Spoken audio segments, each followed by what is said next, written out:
My mom thought she could replace my dad with her creepy new boyfriend and force me to call him Dad, but she didn't know I was fighting to uncover the truth. I was 16 when Mom started dating Greg. Dad had been locked up for a robbery he swore he didn't commit 6 months ago. I was with him that night at a fundraiser. He went to get some air, came back shaken, his shirt torn, and cops swarmed in, cuffing him without explanation. Behind bars, he told me he was framed, and I believed him. Dad wouldn't hurt a fly. But Mom? She acted like he was guilty from the start. The day after Dad's conviction, she brought Greg home saying, "He's your dad now, forget the criminal." When she moved him in 5 months later and told me to call him Dad, I knew Dad was innocent. Greg got creepy fast, staring at me during dinner saying, "You're growing into such a beauty."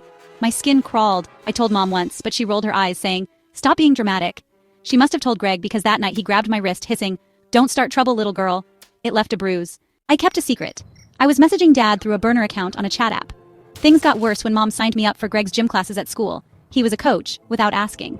One night, he came to my room, his hand grazing my arm, saying I should be grateful for a dad who cares. I pushed him out and locked the door, trembling. I told Dad everything in a message. His reply was furious, words practically burning through the screen.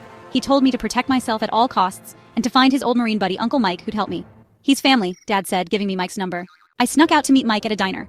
He was a grizzled guy with kind eyes, ready to help the second I mentioned Dad. He gave me a burner phone, an SOS texting code, and promised he'd come running if I needed him. He also handed me pepper spray and a stun gun, saying, "Safety first, kid."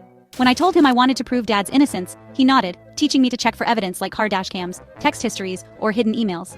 He gave me a tiny recorder, a hidden camera pen, and a data copier, warning me, "Be smart, don't get caught." Back home, I got to work. I slipped the recorder under Mom's bed, hacked into Greg's messaging app with the copier, and checked his car's dashcam when he was out. The evidence piled up, texts between Mom and Greg plotting to get rid of Dad, a dashcam video showing them near the robbery scene, and a recording from Mom's room where they laughed about framing him.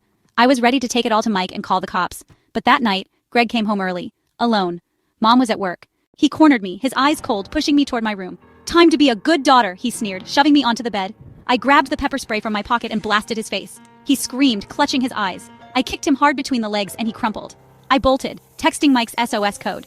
As I reached the front door, Greg caught up, yanking me back. I hit the floor, his face twisted with rage. He lunged, but I jammed the stun gun into his side. He convulsed and collapsed. I scrambled out the door just as Mike's truck screeched up. Greg stumbled after me, but Mike was faster. With 2 swift moves, he floored Greg, pinning him down. Sirens wailed. Mike had called the cops on the way. I handed over the recorder, dashcam footage, and texts. They were enough. Days later, Dad was cleared and came home, wrapping me in the tightest hug. Mom and Greg? They're facing charges, and I hope they rot.